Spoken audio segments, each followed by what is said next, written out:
America's finest silver plate is 1847 Rogers Brothers. From Hollywood, International Silver Company, creators of 1847 Rogers Brothers Silver Plate, presents The Adventures of Ozzie and Harriet, starring young America's favorite couple, Ozzie Nelson and Harriet Hilliard.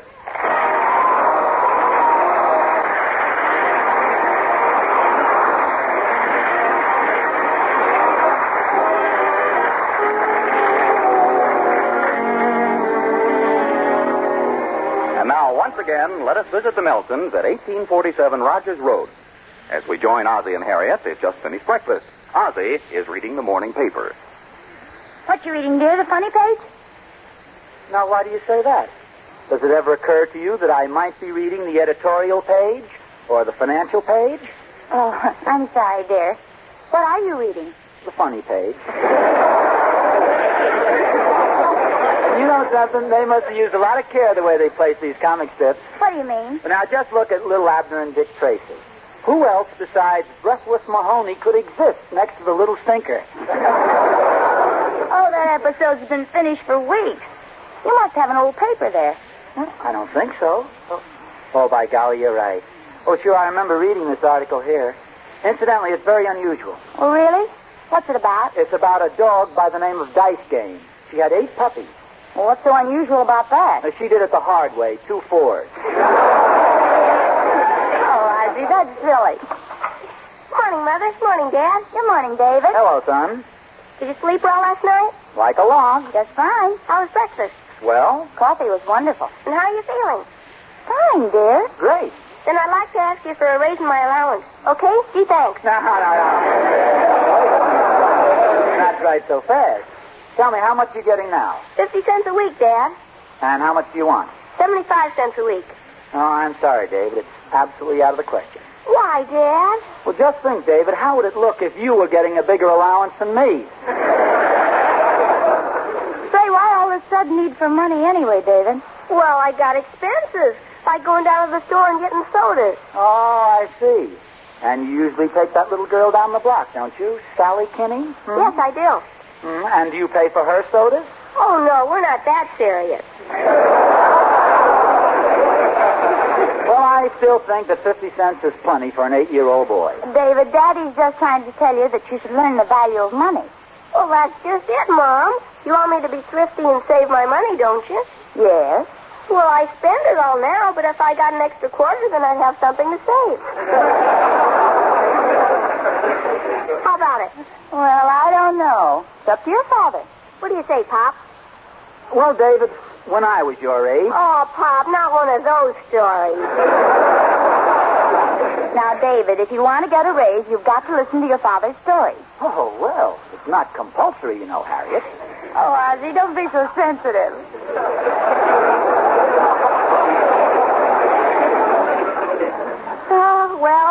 Then tell me all about when you were my age, Pop. Well, I'm out of the mood. But I do think you're old enough to earn part of your spending money. Now, when I was your age... He's back in the mood again. Now, Harriet, please. I'll tell you, David, I know what he did when he was your age as well as he does. When your father was your age, he cut the grass every Saturday. The lawn was 150 feet deep and 75 feet wide. 78 feet wide. And full of the roughest, toughest, hardest-to-cut grass in the state. And a lot of little stones that always caught in the lawnmower. Who's telling this story, dear? Oh, excuse me. Go ahead. But all he got for cutting all that grass was 10 cents. And sometimes he had a hard time collecting it, too. I'll tell you what I'll do, David. Our lawn is much smaller, but I'll give you 25 cents to cut it. Still thanks, Pop. Well, suppose I make it 35 cents. The lawn next door is smaller than ours, but they offered me 50 cents to cut it. What are they trying to do, ruin the child labor market? David, your father used to go from door to door selling magazines, soap, perfume, hair tonics, snake oil, rheumatism remedies. No, I didn't. The snake oil, but not the rheumatism remedies. Well, at any rate, David, you can see that your father was very industrious at your age. Not the way I think you ought to be, David. Go out and use your head. Sell something. Sell anything. It's very good training for you. Then I guess I don't get the raise, huh? Well, David, I feel you ought to earn the money for yourself somehow. It's for your own good. Okay, but I wish you wouldn't think about my own good so much. See you later. You know he's a good little guy, isn't he? He sure is. Would you like another cup of coffee, Ozzie? Yes, I would if you don't mind. I don't mind, but does Gloria mind? Gloria? Oh, Gloria? Did you call me, Mrs. Nelson?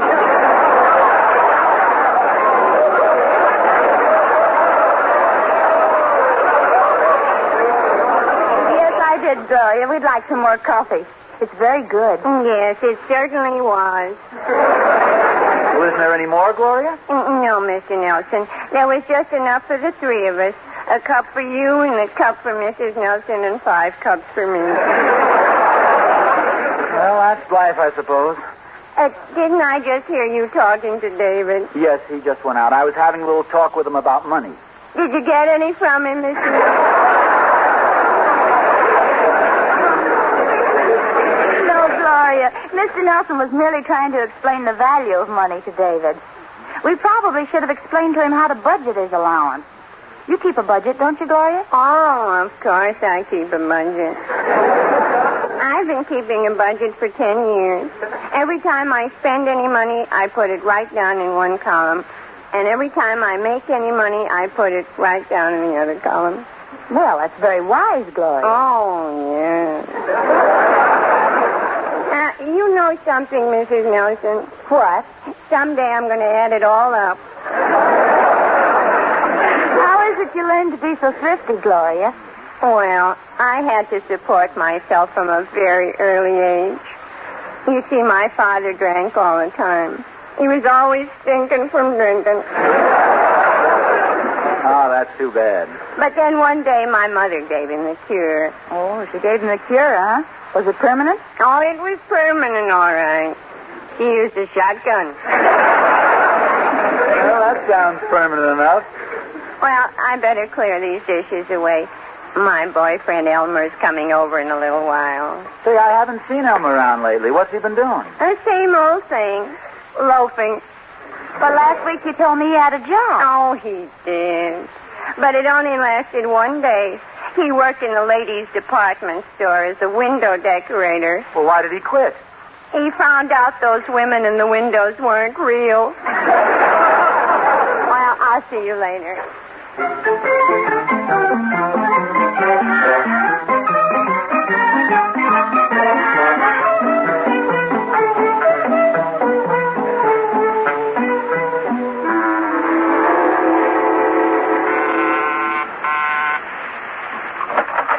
Hello. Oh, hello, Sonny. Oh, here's the order from the grocery store. I'll take it, mister. Gee, look, you got a big hole in your coat. Oh, yeah, I know. I just tore it. And I got a date with my girl in a half an hour. I'm really in a spot. Say, I've got an idea. Would you want another coat? Well, you ain't exactly my size, Junior. No, I mean one of my father's. He's got some old ones that are in very good shape. I could sell you one. That's a great idea. Hey, look, see if you can find a blue one with a red stripe to go with these green pants. I'll find you a good one, all right. But, of course, I'll have to charge you a lot of money for it. As much as $1. Well, I'm a sport. Go get it. Oh, hey, wait a minute. Are you sure this is okay with your old man? Oh, yes. He told me I was supposed to do this. He said, sell something and make some money. Wait here. I'll get the coat for you.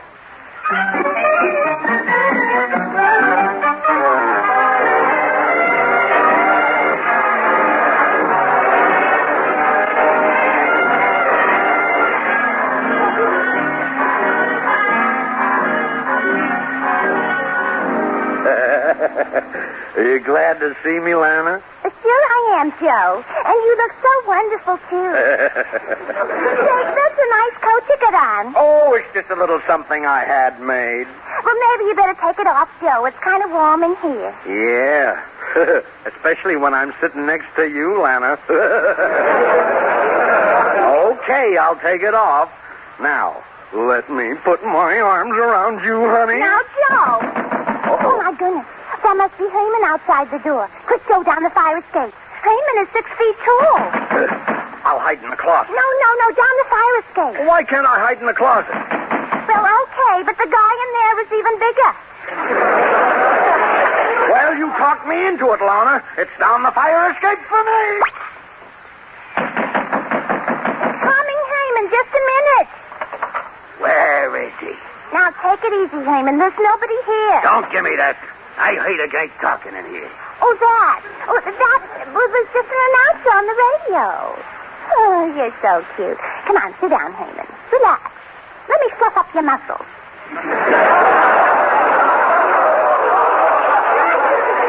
Okay, lad, I'm sorry. I guess I...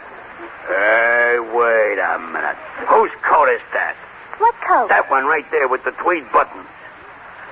So you was two-timing me, huh? Calm down, Oh, Heyman. yeah? Well, Oh, look, here's the guy's name, right here by the inside pocket. Ozzie Nelson, huh? Oh, no. Ozzie Nelson. 1847 Rogers Road. No, Heyman, you're making a mistake. Oh, yeah? Ozzie Nelson. I'll break that rat's neck.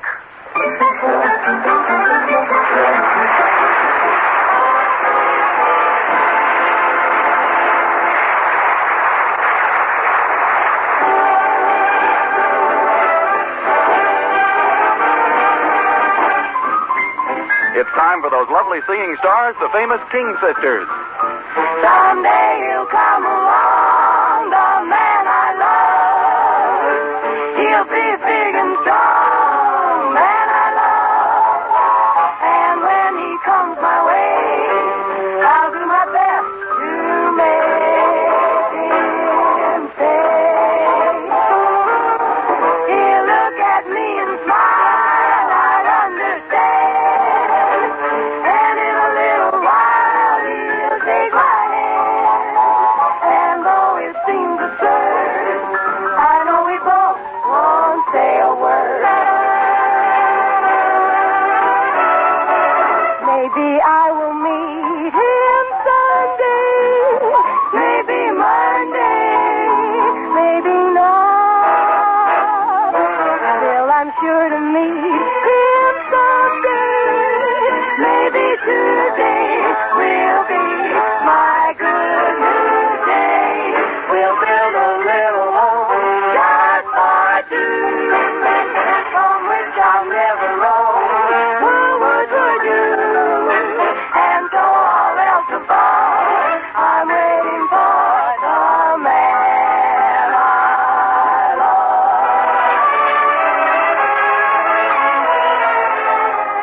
Maybe I will meet him someday. Maybe Monday. Maybe not. But I'm sure to meet him on one day.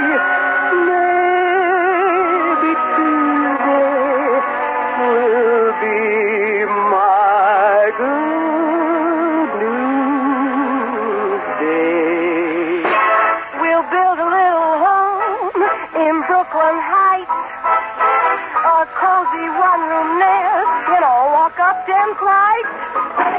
And so all else above, I'm waiting for the man I love. Love that man. We'll build a little home that's just meant for two. I'd hesitate before I'd roam. I never want to leave again, boy, with you. And so all else above, I'm waiting for the man I love.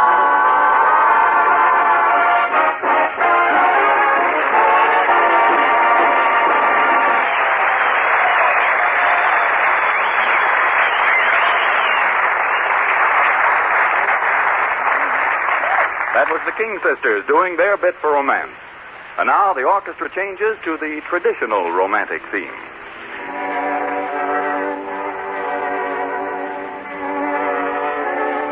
I pronounce you man and wife. I pronounce you man and wife. I pronounce you man and wife. Yes, it's wonderful, friends, wonderful. Every GI and his girl getting married. Every GI and his girl going home at last. To the home they planned and dreamed about, lo, these many years. A home tastefully furnished with things they can be proud of for many, many years. Things like the silver plate of 1847 Rogers Brothers. There is silver plate that brings you beauty, imaginative design, lasting pleasure, and satisfaction. In fact, everything about 1847 silver plate is so unusual and so fine that once you've seen it, you just can't be satisfied with any other silver plate. And it won't be long before your silverware dealer has it in stock for you. So wait for that day. Don't choose any silver plate for your new home until you've seen the finest 1847 Rogers Brothers silver plate.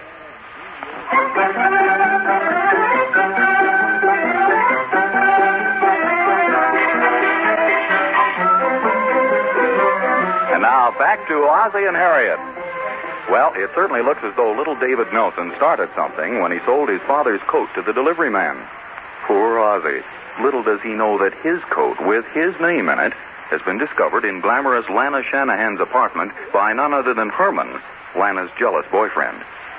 Poor Ozzie. Oh, well. Meanwhile, blissfully ignorant of his unfortunate predicament, our hero is casually strolling down the street. Goodbye, Mr. Nelson. Mr. Nelson. Oh, hello, Emmy Lou. Hey, what's wrong? You look as though you just lost your best Woody Herman record. Oh, I'm very unhappy, Mr. Nelson. I've got such a terrible problem, and I don't know what to do. I'm so terribly inexperienced. I need advice from someone like you. Someone like me? Mm-hmm. I'm so very young, and you're so very old. Well, thanks, but what's the trouble, Emmy Lou? Well, it's about my boyfriend, Larry. He was at the movies with another girl last night, and it seems so hard to believe what he told me. Mr. Nelson, do you think that men tell the truth? Well, they're about as truthful as women. Oh, the nasty fibbers. I had such faith in Larry, too. He wanted to take me to the movies last night. I explained to him what an awful headache I had and how desperately ill I felt. I never dreamed he'd go to the movies with someone else. Well, are you sure he was there, Emmy Lou? Oh, positive. Coming back from the Palladium, Charlie and I saw him. You just can't trust men. It certainly looks that way. Men. You know, sometimes I get so mad. That you wish there were no men? Oh, no, I never get that mad. Well, I guess the best thing for you to do is try and win Larry back. That's exactly what I'm going to do. I've just been downtown shopping, and I bought some wonderful perfume. They had 4 different kinds to choose from. Oh, what were they called? Come hither, come nearer, come closer. And the last one? Where do we go from here? Emmy Lou, I'm positive that you bought some of that. Where do we go from here? You're right, Mr. Nelson. Here, do you want to smell it? Okay, I'll take a little sniff.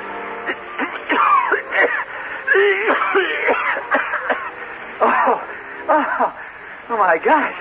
That's some perfume. Well, that was nothing, Mr. Nelson. Wait till you take the cork out.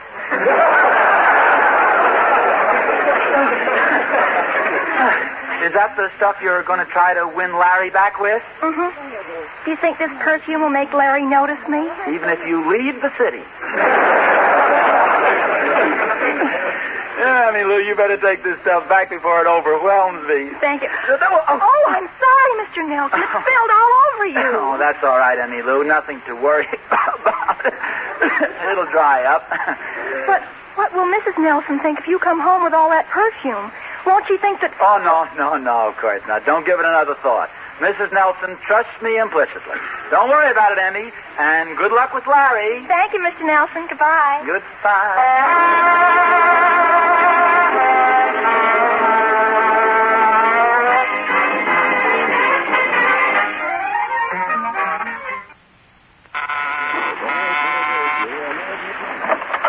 Is Mr. Nelson in? No, I'm sorry. He's not in right now. That's too bad. I wanted to strangle him. Well, he should be back in about... What? You heard me, lady. I'm here to get that skunk. Why? Who are you, the little stinker? Is this a joke or something? This here ain't no joke. This here Ozzie Nelson has been running around with my girl, see? My husband running around with your girl? That's right, sister. And I intend to put a stop to that. Oh, you must be mistaken. My husband is the most faithful man that breathes. I intend to put a stop to that, too.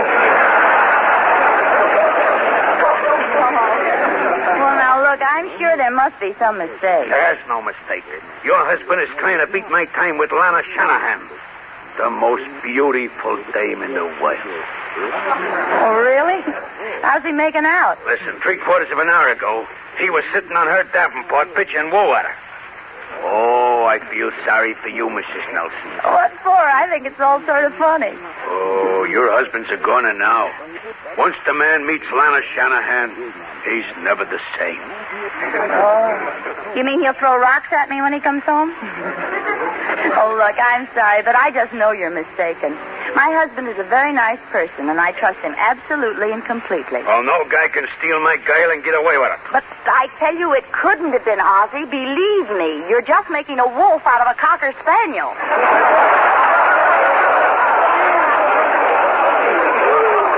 Lady, I ain't just guessing. I got proof. Here, take a look at this coat here. Does this coat look familiar to you? Well, yes, it does. It's your husband's, ain't it? Yes, it's Ozzie's coat, all right. I'd recognize his shoulders anywhere. Well, I found this coat up in my girl's apartment. Oh, look, this whole thing is ridiculous. I don't care how many of these coats you found there. I got plenty more evidence, sister. The guy at my girl's place had kind of a low voice. Well, it might be Ozzie. He had a sort of a silly giggle. Well, it might be Ozzie. And he was making passionate love to her. You got the wrong guy.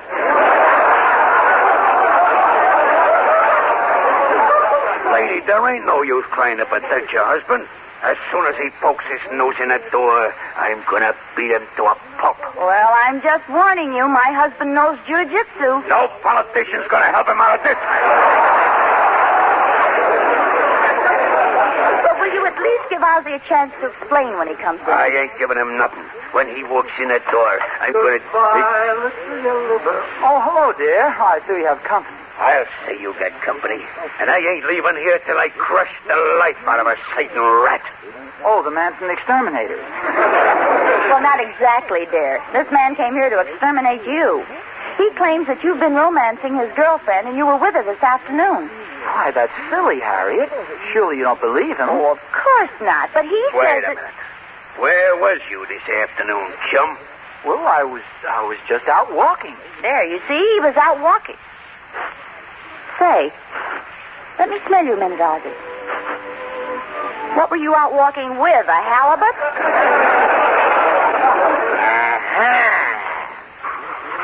Just as I thought. Lana Shanahan's pipe. No, just a second. That's not Lana's perfume. That's some other girl's perfume. Little man, you've had a busy day. No. That's not what I meant at all. I can explain everything if you just give me a chance. Okay, I'll give you a chance.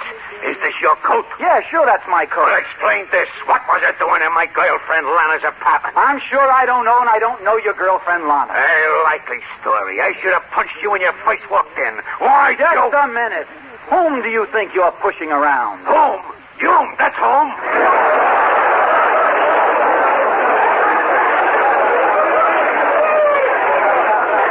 Is that so? Yeah, that's so. I got a good mind to punch you right in the nose. You do, and I'll bleed all over you.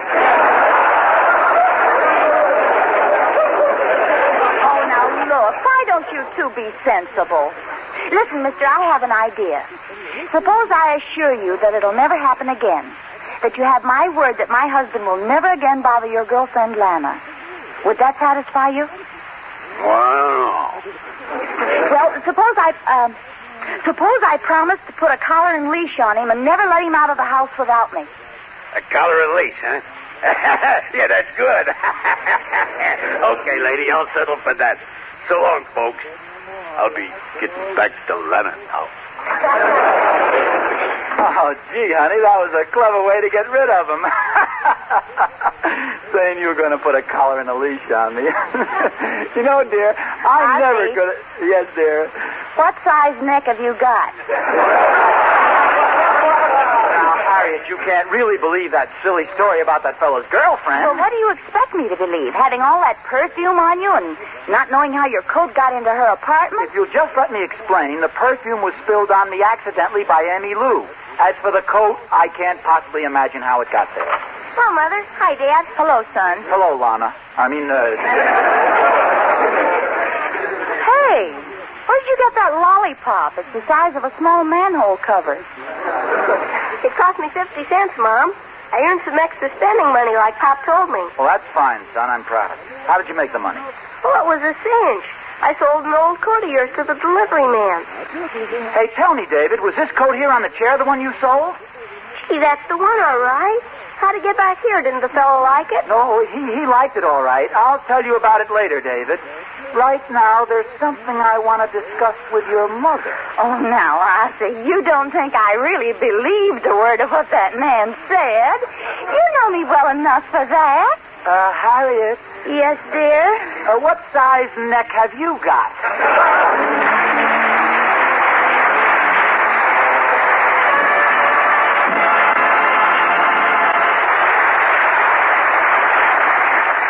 The end of the war means many things to the silversmiths of 1847 Rogers Brothers. But it means one thing in particular. It means that they have already returned to the job they love, the creation of 1847 Rogers Brothers, America's finest silver plate.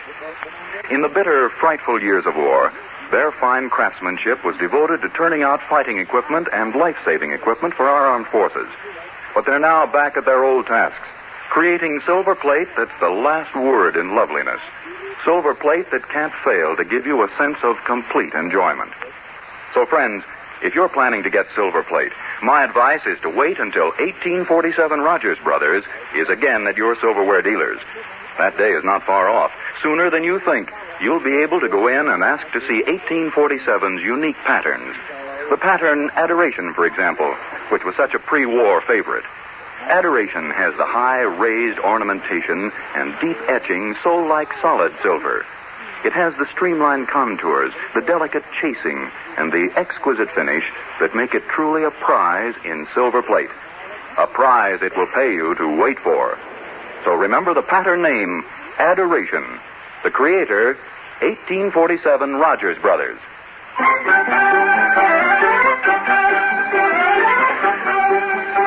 Now you see, Harriet, you are convicting me on purely circumstantial evidence. All right. I forgive you, dear. Answer the door, please. Okay. You forgive me. I should be forgiving you. I knew you'd be sensible. Thank you, dear. Yes? Are you Ozzie Nelson? Yes. You are, huh? Are these yours? Holy smokes, my pants. Where'd you... Harriet. Yes, dear? I think we'll just have to give David a raise in his allowance.